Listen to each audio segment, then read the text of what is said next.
साथियों, हम incremental change के लिए नहीं बल्कि क्वांटम जंप का लक्ष्य लेकर आगे बढ़ रहे हैं। और रिफॉर्म्स हमारे लिए न कंपल्सन है, न क्राइसिस ड्रिवन है,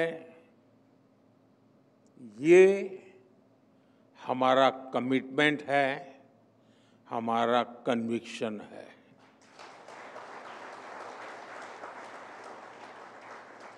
हम होलिस्टिक अप्रोच के साथ किसी एक सेक्टर की गहरी समीक्षा करते हैं और फिर वन बाय वन उस सेक्टर में रिफॉर्म किए जाते हैं।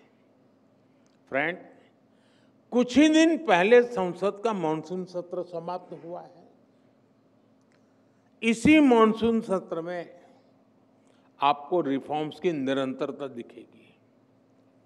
विपक्ष द्वारा अनेक व्यवधान पैदा करने के बावजूद हम पूरे कमिटमेंट के साथ रिफॉर्म्स में जुटे रहे।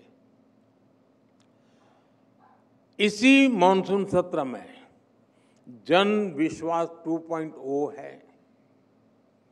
ये ट्रस्ट बेस्ड गवर्नेंस और प्रो पीपल गवर्नेंस से जुड़ा बहुत बड़ा रिफॉर्म हुआ है। जन विश्वास के पहले एडिशन में हमने करीब 200 माइनर ऑफेंसेस को डीक्रिमिनलाइज किया था। अब इस कानून के दूसरे एडिशन में हमने 300 से ज्यादा माइनर ऑफेंसेस को डीक्रिमिनलाइज कर दिया है। इसी सेशन में इनकम टैक्स कानून में भी रिफॉर्म किया गया है। 60 साल से चले आ रहे इस कानून को अब और सरल बनाया गया है। और इसमें भी एक खास बात है, पहले इस कानून की भाषा ऐसी थी कि सिर्फ वकील या सीए ही इसे ठीक से समझ पाते थे, लेकिन अब इनकम टैक्स बिल को देश के सामान्य टैक्स पेयर की भाषा में तैयार किया गया है।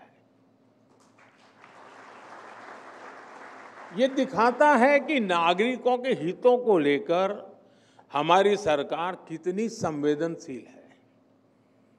साथियों, इसी मॉनसून सेशन में माइनिंग से जुड़े कानूनों में भी बहुत संशोधन किया गया है। शिपिंग और पोर्ट से जुड़े कानून भी बदले गए हैं।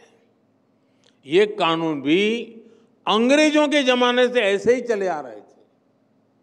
अब जो सुधार हुए हैं वो भारत की ब्लू इकोनॉमी को, पोर्ट लेड डेवलपमेंट को बढ़ावा देंगे। इसी तरह स्पोर्ट्स सेक्टर में भी नए रिफॉर्म किए गए हैं। हम भारत को बड़े इवेंट्स के लिए तैयार कर रहे हैं। स्पोर्ट्स इकोनॉमी के पूरे इकोसिस्टम का निर्माण कर रहे हैं।